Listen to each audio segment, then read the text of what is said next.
பத்திரிகை மற்றும் ஊடக நண்பர்கள் அனைவருக்கும் இனிய மாலை வணக்கம். முதல்ல ஏசிடிசி நிறுவனத்துக்கு இங்க எல்லார் சார்பிலும் நன்றி தெரிவித்துக்கிறோம். ஏன்னா இவ்வளோ ஒரு பிரம்மாண்டமான ஒரு விழா ஆர்கனைஸ் பண்றதுக்கு அவங்க தான் பேக் போனா இருக்காங்க.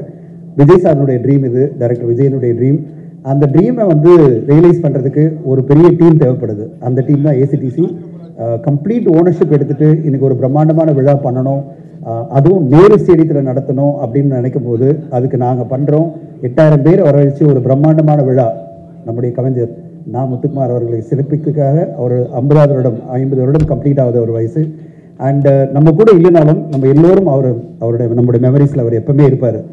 நான் 2009 கண்டேன் காதலை படத்தில் ஆரம்பித்து அது பிறகு கிட்டத்தட்ட 9-10 வருடங்கள் பல படங்களில், அதுவும் நான் மறக்க முடியாத பல பாடல்கள், தெய்வ திருமகளாக இருந்தாலும் சரி, தாண்டவமாக இருந்தாலும் சரி, எல்லாம் விஜய் சாரனுடைய கிரியேஷன்ஸில் அற்புதமான பாடல்கள்.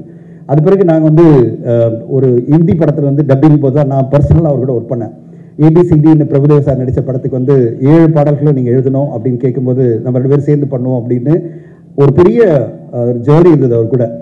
அவ்வளோ சிறப்பாக அந்த பாடல்கள் 7 பாடல்களையும் கொடுத்து மிகப்பெரிய வெற்றி பாடல்களாக மாற்றினார். அந்த காலகட்டத்தில் நான் அவரோட பயணிக்கும் போது நான் அவருடைய அந்த அனுபவம் எப்படி வந்து அவர் பாடல்களை உருவாக்குறாரு, அவ்வளோ ஸ்பீடாக. அதாவது ஒரு வேலை கொடுத்த உடனே நம்ம வந்து இந்த படத்துக்கு தேவைப்படுது அப்படின்னு ஒரு டியூன் கொடுத்த உடனே அவருடைய அந்த பரபரப்பும் அந்த ஆர்வமும் அந்த involvement, complete dedication to the film. ஒரு 7 பாட்டு கேட்டிருந்தோம், நம்ப மாட்டீங்க. 2 நாளில் வந்து எனக்கு எல்லாமே பல்லவி சரணம்லாம் அனுப்பிச்சிட்டு நீங்களே செலக்ட் பண்ணுங்க அப்படின்னு சொல்லும்போது நான் அப்போ தான் கற்றுக்கிட்டேன் என்ன மாதிரி ஒரு படைப்பாளி இவர், இவ்வளோ சிறப்பாக பல படைப்புகளை அவரால் கொடுக்க முடியுதுன்னு சொல்லிட்டு. அந்த காலகட்டத்தில் என்கிட்ட ஒரு வருஷம் முடிஞ்சதுன்னா எனக்கு கால் பண்ணுவார். இந்த வருடம் நான் என்னென்ன பாடல்கள் எழுதுனேன்னு சொல்லிட்டு ஒரு லிஸ்ட் அனுப்புவார். நான் அப்போ வந்து ட்வீட் போடுவேன், 114 பாடல்கள், 125 பாடல்கள் அப்படின்னு சொல்லிட்டு எனக்கு லிஸ்ட் போட்டு அனுப்புவார். நான் ஒரு ட்வீட் போடுவேன், இந்த வருடம் மிக அதிக லெவலில் பாடல்களை எழுதின கவிஞர் அப்படின்னு சொல்லிட்டு நா. முத்துக்குமார் அவர்களுக்கு என்னுடைய வாழ்த்துக்கள் அப்படின்னு சொல்லிட்டு நான் ட்வீட்லாம் போட்டிருக்கேன். அந்த ஞாபகம்லாம் இருக்குது. அவர் ஒரு சின்ன ஒரு ஆர்வத்தில் எனக்கு அனுப்பி சொல்லுவார், இந்த மாதிரி வந்து இத்தனை பாடல்கள் எழுதியிருக்கேன் சார், நீங்கள் வந்து இதை சொல்லுங்கள், மீடியாவுக்கு சொல்லுங்கள் அப்படின்வார்.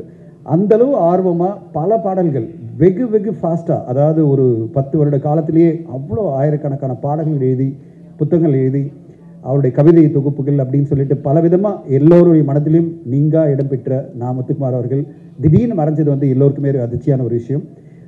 அது அவர் மறைஞ்ச உடனே விஜய் சார் நானும் 2016 பேச ஆரம்பித்தோம். நம்ம எப்படியாவது ஒரு நினைவேந்தல் பண்ணணும் அப்படின்னு சொல்லிட்டு விஜய் சார் அப்பயே சொன்னார், நம்ம பண்ணிடலாம் சார், உடனே பண்ணலாம் அப்படின்னு நாங்கள் நிறைய பேர் பேசினோம். அப்புறம் 2019 திருப்பி ஒரு பிளான் பண்ணி விஜய் சாரும் நானும் சேர்ந்து அந்த டிசைன்ஸ்லாம் கூட ரெடி பண்ணி இதை பண்ணணும்னு நினைக்கும் போதும் திருப்பியும் அது கூடி வரல. எப்படியாவது பண்ணணும்னு நினச்சிட்டே இருந்தீங்க தவிர அது வந்து சிறப்பாக பண்ணி முடிக்க முடியல. பல காரணங்கள், பல தடைகள், ஒரு டீம் அமையல. அப்படி ஒரு காலகட்டத்தில் திடீர்னு வந்து விஜய் சார் திருப்பி வந்து சொல்லும்போது 2025 சார் 50 வருடம் சார் நா. முத்துக்குமார் நம்ம பண்ணுறோம். 2016 டிசைட் பண்ணோம், பண்ண முடியல. 2019 டிசைட் பண்ண முடியல. இப்போ பண்ணுறோம், பண்ணி காமிக்கிறோம். இந்த உலகத்துக்கு ஒரு மாபெரும் கவிஞனுடைய 50வது வருடத்தில் அவரை மிகப்பெரிய லெவலில் நம்ம செலிப்ரேட் பண்ணுறோம் அப்படின்னு விஜய் சார் சொன்னது இன்றைக்கி பல இயக்குநர்கள் ரொம்ப சந்தோஷமாக இருக்குது. லிங்குசாமி சார் அவருடைய எங்கள் டீமோட இணைந்து அவருடைய பயணிக்கிறதும் அவருடைய மிகப்பெரிய ஹிட் பாடல்கள்லாம் சொல்லவே வேண்டாம். வேட்டியாக இருந்தாலும் சரி, எல்லா படங்களிலும் மிகப்பெரிய ஹிட் பாடல்களை கொடுத்தாரு. அஞ்சான் படத்தில் மறக்கவே முடியாத அந்த பாட்டெல்லாம் அவ்வளோ சிறப்பான பாடல்களை வந்து அவருடைய படங்களுக்கெல்லாம் கொடுத்த கவிஞர். நான் கூட இருக்கேன்னு சொன்னார். அப்புறம் வசந்தபாலன் சார், ராம் சாரை பற்றி சொல்ல வேணாம். ராம் சாரும் நா. முத்துக்குமாரும் வந்து அவ்வளோ ஒரு டீமு. அதனால தான் அந்த டைட்டிலே ஆனந்த யாழை, இட்ஸ் ட்ரிபியூட். எனக்கு வந்து 2 டைட்டில் விஜய் சார் அமைச்சிருந்தார். சார் ஆனந்த யாழை, அப்புறம் இன்னொரு டைட்டில் சொன்னார். சார் எது வைக்கலாம் அப்படின்னு சொல்லும்போது நான் சொன்னேன், அவரை நினைச்சாலே நம்மளுக்கு வந்து அந்த ஆனந்த யாழை மீட்டுகிறாய் அந்த பாடல் அவ்வளோ அற்புதமான ஒரு பாடல் ஞாபகம் வரும் சார். அந்த பாடலை வைக்கலாமா சார் அப்படின்னு கேட்கும்போது குரூப்பில் கேட்கலாம் அப்படின்னாரு. குரூப்பில் எல்லோருமே சொன்னது ஆனந்த யாழை ரொம்ப சூப்பராக இருக்குது அப்படின்னு சொன்னாங்க. அப்படி அற்புதமான வரிகள் ராம் சாருக்கு அவர் கொடுத்துருந்தார். அதுதான் டைட்டிலாகவே இருக்கிறதே சந்தோஷமாக இருக்குது சார், ஆனந்த யாழை மீட்டுகிறாய்ன்னு. அது மாதிரி செல்வராகவன் சார், அவருக்கு என்னென்ன பாடல்கள், எத்தனை இட்டு பாடல்கள் அப்படின்னு. வசந்தபாலன் சாருக்குன்னு எக்கச்சக்கமாக, ஆர் ஜெயராஜுக்கு, ஜிவி பிரகாஷ் அவர்களுக்கு பல இட்டுகள், அப்புறம் தமன் அவர்களுக்கு பல இட்டுகள், ராஜேஷ் சாருக்கு, ராஜேஷ்யம் அவருக்கு பல இட்டுகள் அப்படின்னு பல இயக்குநர்களுக்கு மிகப்பெரிய ஹிட் பாடல்களை கொடுத்த நா. முத்துக்குமார் அவர்களுடைய நினைவு விழா 19 ஜூலை நேரு ஸ்டேடியத்தில் பிரம்மாண்டமான முறையில் நடக்க போகுது. உங்கள் எல்லாரையும் கூப்பிட்டு அந்த இன்ஃபர்மேஷனை கொடுக்கணும். உங்கள் மூலமாக பல ரசிகர்கள் இந்த விழாவில் பார்ட்டிசிபேட் பண்ணணும். ஊடகங்கள் வந்து இதை வந்து அவரை செலிப்ரேட் பண்ணுற இந்த வருஷத்தில் நீங்கள் எல்லோரும் கலந்துக்கணும். நீங்கள் எல்லோருமே இந்த விழாவுக்கு மிகப்பெரிய லெவலில் சப்போர்ட்டாக இருக்கணும். நாங்கள் எங்களால் முடிஞ்ச உழைப்பை கொடுக்க போகிறோம். நீங்கள் ஊடகங்கள் உங்களுடைய ரெஸ்பான்சிபிலிட்டியை எடுத்துக்கிட்டு அவரை செலிப்ரேட் பண்ணுற வகையில் நீங்கள் சப்போர்ட்டாக இருக்கணுன்றதுக்காக தான் இந்த ப்ரெஸ் மீட்டு. நம்ம நிறைய சினிமா விழாக்கள் அட்டன் பண்ணுறோம். இது ஒரு சினிமா விழாவே கிடையாது. இது ஒரு great tribute to the greatest poet Na. Muthukumar. ஒரு தமிழ் சினிமா பார்த்து வேந்த ஒரு மாபெரும் கலைஞனை நம்ம பாராட்ட போகிறோம். அவர் இல்லாமையே நம்ம வந்து கொண்டாட போகிறோம். அவருடைய 50வது வருடத்தில் மிகப்பெரிய அளவில் கொண்டாடி அந்த ஃபேமிலியும் ட்ரிபியூட் பண்ணி அந்த ஃபேமிலிக்கும் வாழ்த்துக்கள் சொல்லி இந்த விழாவை மறக்க முடியாத ஒரு விழாவை மாற்றணும் அப்படின்றது தான் எங்களுடைய எல்லோருடைய எண்ணம்.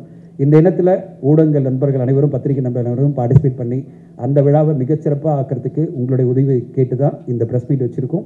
இந்த விழாவை வந்திருந்து சிறப்பித்த உங்கள் எல்லோருக்கும் மிக்க நன்றி. எல்லா இயக்குநர்களும் வந்துட்டுருக்காங்க. செல்லுமணி சார் வந்துட்டுருக்காரு. டைரக்டர் யூனியன் தலைவர், நம்ம எல்லாம் பெருமைப்படக்கூடிய ஆர் உதயகுமார் சார் வந்திருக்காரு. ஸோ பவா செல்லுதுரை வந்திருக்காரு. இப்படி எல்லோருமே அஜயன் பாலா இருக்காரு. ஸோ எல்லா இயக்குநர்களும் வந்திருக்காங்க. எல்லோரும் அவங்கவுங்க சைட்லேருந்து அவங்களுடைய நினைவை பேசுவாங்க. அண்ட் நிறைய அங்கே பேசுவாங்க விழாவில். இப்போதைக்கு உங்களை வெல்கம் பண்ணி உங்களை எல்லோரையும் ப்ரெஸ் அண்ட் மீடியாவை அங்கே இன்வைட் பண்ணுறதுக்காக தான் இந்த விழா. ஒரு அறிமுக விழா தான் இந்த ஈவெண்ட். இங்கே வந்திருந்து சிறப்பித்த உங்கள் எல்லோருக்கும் நன்றி. Thank you so much. Thank you so much. நன்றி. முத்துவோட 50வது பிறந்தநாள். இந்த 50வது பிறந்தநாளுக்காக மொத்த தமிழ் திரையுலகமே சேர்ந்து இருக்கக்கூடிய ஒரு விழா தான் இந்த விழா. அண்ட் முத்துக்குமார் என் வாழ்க்கையில் மட்டும் ஆனந்தையாலை மீட்டில், தமிழ் திரையுலகத்தில் மட்டும் ஆனந்தையாலை வீட்டில், கிட்டத்தட்ட தமிழ்நாட்டில் இருக்கக்கூடிய தமிழ் திரை இசை பாடல்களை கேட்கக்கூடிய எல்லாத்துடைய வீட்லேயும் ஆனந்தையாலை மீட்டிக் கொண்டிருக்கிற, மீட்டப் போகிற, என்றைக்கும் இருக்கக்கூடிய ஒரு பாடலாசிரியர், கவிஞர். அண்ட் அவரை பற்றி சொல்கிறாருன்னா, அவன் ஒரு வரி எழுதியிருந்தான். நான் புறா வளர்க்கும் சுதந்திரத்தை என்னிடமிருந்து பறிக்கிறார் பக்கத்து வீட்டில் புறா வளர்ப்பவர் அப்படின்னு சொல்லி. முத்துக்குமார் என்றைக்குமே பூனை வளர்க்கவே இல்லை. யாருடைய சுதந்திரத்துலையும் தலையிடவும் இல்லை. பூனை வளர்க்கறதுலேருந்து விலகி தன்னுடைய புறாக்களை வளர்த்துட்டே இருந்த ஒரு எளிமையான ஒருத்தன் தான் அவன். அவனோட வரியில் இன்னும் சொல்கிறாருந்தா, சிறு புல்லில் உறங்கும் பனியில் தெரியும் மழையின் அளவோ தாங்கவில்லை. முத்துக்குமார் ஒரு பெரிய மேமலை தான், ஆனால் எப்போதுமே ஒரு பனித்துளி மாதிரி தன்னை காட்டிக்குவா. அப்படி வெரி சிம்பிள், ரொம்ப ரொம்ப எளிமையான ஒருத்தர். இண்டஸ்ட்ரியில் வந்து எனக்கு விஜய்க்குன்னு எத்தனையோ பேர்த்துக்கு நண்பர், நிறைய பேர்த்து அறிமுகப்படுத்தி வச்சவர். என்னை அஜயன் பாலாட்ட அறிமுகப்படுத்தி வச்சது, பாலு மகேந்திராட்ட அறிமுகப்படுத்தி வச்சது, யுவன் சங்கராஜ் அறிமுகப்படுத்தி வச்சது. இன்னும் சொல்லப்போனால் நான் முதல் படம் எடுப்பதற்கு காரணமாக இருந்தது முத்துவை பற்றி பேசாமல் என்றைக்கு ஒரு பாட்டு எழுத போனாலும், அந்த பாட்டில் முதல் யாரோட எழுத போனாலும் அந்த பாடலாசிரியர் நம்மள்ட்ட முத்துக்குமாரை பற்றி பேசிட்டு தான் பேச தொடங்குவாங்க. இவனோட எப்போ கம்போசிங்கில் உட்காந்தாலும் முத்துக்குமாரோட பேச்சு வந்துடும். ஏஎல் விஜய் பார்க்குறப்பெல்லாம் முத்துக்குமாரோட பேச்சு இருக்கும். முத்துக்குமார் போனதற்கு பிறகும் முத்துக்குமாருடைய நண்பர்கள் என்னுடைய நண்பர்களாக இருந்துகிட்டே இருக்காங்க. அண்ட் இந்த விழா முத்துக்குமாரை தமிழகம் முழுக்க கொண்டாடப் போகிற ஒரு விழா. முத்துக்குமாரினுடைய சாதனையை, முத்துக்குமாரனுடைய வரிகளை என்றைக்கும் தமிழகத்தில் நிலைத்திருக்குமாறு செய்யக்கூடிய விழா. இந்த விழாவிற்கு மீடியா முழுக்க சப்போர்ட் பண்ணோம். அண்ட் இண்டஸ்ட்ரியிலேருந்து எல்லாருமே வர்றாங்க. கிட்டத்தட்ட எல்லா மியூசிக் டைரக்டர்ஸும் வராங்க, எல்லா ஆர்டிஸ்ட்டும் வராங்க. அண்ட் தமிழ் சினிமாவில் இதற்கு முன்பு நடந்திராத ஒரு விழா. முத்துக்குமாருக்காக நாம் அனைவரும் ஒன்றிணைந்திருக்கிறோம் என்பதில் மிக்க மகிழ்ச்சி. வாழ்த்துக்கள். நன்றி. எத்தனையோ முத்துகளை உருவாக்கி தந்திருக்கிறது. அந்த முத்துக்களும் பல முத்துகள் உருவாக காரணமாக இருந்திருக்கின்றனர். அவர்களிலெல்லாம் ஒரு அரிய முத்துவாக உதித்தவன் முத்துக்குமார். முத்துக்குமார் இறந்து இத்தனை வருடம் கழித்து அவனுடைய 50வது ஆண்டை இப்படி ஒரு சிறப்பான ஒரு நிகழ்வாக கொண்டாடுவது என்பது தான் அவன் எப்படி வாழ்ந்தான் என்பதற்கான அடையாளமாக இருக்கிறது. அவர் எப்படிப்பட்ட கவிஞன் என்பதற்கும் அடையாளமாக இந்த நிகழ்ச்சி இருக்கிறது. இதை முத்துக்குமாரை பற்றி சொல்லணும்னா, சற்று முன் ராம் சொன்ன மாதிரி, பவா சொன்ன மாதிரி, என் வாழ்க்கையில் நான் ஒரு அறைக்குள் இருந்தேன், இருண்ட அறைக்குள் இருந்தேன் அப்படின்னு தான் சொல்லுவோம். எனக்குள் பல வெளிச்சங்களை உருவாக்கிய, பல உறவுகளை உருவாக்கி கொடுத்தவன் முத்துக்குமார் தான். என்னுடைய நண்பர் ஏஎல் விஜய் முதற்கொண்டு, ராம் முதற்கொண்டு, பவா செல்லத்திரை முதற்கொண்டு, இங்கே இருக்கும் லிங்குசாமி அவர்கள் முதற்கொண்டு பலரும் எனக்கு அறிமுகமாக அவன் தான் என்னை அறையில் இருந்த என்னை வெளியில் கொண்டு வந்தவன் அவன் தான். அவன் பாடல் எழுதுவதற்கு முன்பாகவே என்னுடைய பால் சுகந்தி மனுஷன் அறைக்கு எப்போ சைக்கிளில் வருவான். என்னுடைய அறையில் நான் சாவியை மேலே வச்சுட்டு போயிடுவேன். அந்த அறைக்கு தான் அவன் ராம் மற்றும் அவனுடைய நண்பர்கள் எல்லாரையும் அழைச்சிக்கிட்டு அந்த ரூமுக்கு அவனுடைய அறையாக மாற்றிடுவான். அவனுடைய அறையாக மாற்றது இல்லாமல் அந்த மேன்ஷனில் இருக்க அத்தனை பேருக்கும் எனக்கு தெரியாத நிறைய பேர்லாம் நண்பர்களாக இருப்பாங்க. அவங்க கூட பேசிகிட்டு இருப்பாங்க. அந்தளவுக்கு நட்பு என்றால் நான் பார்த்த மனிதர்களை எத்தனையோ பேரை பார்த்துட்டேன். நட்பு என்ற வார்த்தைக்கு ஒரு சரியான உதாரணமாக சரியான பெயராக இருந்தவர் முத்துக்குமார். முத்துக்குமார் இன்றைக்கி பாட்டு எழுத போகிறான்னா கோடம்பாக்கத்தில் 5 அறைகள் சாப்பாடுக்கு தயாராக காத்திருக்கும். எந்த அறை வீட்டில் எந்த அறையில் எந்த சமையல் அறை கப்புன்னு நெருப்பு எரின்னு தெரியாது. அவன் பாட்டு எழுதி முடிச்சுட்டு எங்கே பணம் வாங்கினா அதுக்கப்புறம் அவனுடைய வண்டிக்கு தான் தெரியும் எந்த அறைக்கு. முத்துக்குமார் இங்கே வந்துட்டானா சீமான் அண்ணன் அறைக்கு போவான், என்னுடைய அறைக்கு வருவான், வசந்தபாலன் அறைக்கு போவான். எந்த அறைக்கு அந்த அதிர்ஷ்டம் இருக்குது, எந்த பாத்திரத்துக்கு அந்த அதிர்ஷ்டம் இருக்குன்னு தெரியாது. நேராக அங்கே வருவான். அன்றைக்கு ஏன்னா ஒவ்வொரு இடத்துலையும் ஒரு ஆள் இருக்க மாட்டாங்க. சிவனை விட்டு அங்கே ஒரு 10 பேர் இருப்பாங்க, என்னுடைய அறையில் ஒரு 5 பேர் இருப்பாங்க. அந்த மாதிரி ஒவ்வொரு அறையிலும் அவனுக்காக காத்திருந்த பல அவனால் வயிறு நிரம்பிய காலம் என்று ஒன்று இருக்குது. கிட்டத்தட்ட 10 ஆண்டுகள் அவன் திருமணம் ஆகிறதுக்கு முன்னாடி தினசரி மதியானம் இந்த மாதிரி பல அறைகளுக்கு உணவளித்து கொண்டிருந்தவன். அவன் கவிஞன் மட்டுமல்ல, அவன் எழுத்தாளன் மட்டுமல்ல, அவன் ஒரு சிறந்த மனிதன். அந்த மனிதத்தன்மை தான் இன்னைக்கு எல்லாரையும் உருவாக்கியிருக்கு. அவர் அதை ஒவ்வொரு அது நட்பை நான் பல நேரங்களில் பல இரவுகளில் நான் உணர்ந்திருக்கேன். இப்படி ஒரு மனுஷன் நம்ம எழுதிட்டுமே, இப்படி ஒரு மிகச்சிறந்த நண்பனை எழுதிட்டுமே வேதனைப்பட்டிருக்கேன். அந்த வேதனைக்கெல்லாம் முத்தாய்ப்பாக இந்த நிகழ்ச்சி இவ்வளோ சிறப்பாக நடந்து உருவாக்கப்பட்டிருக்கு.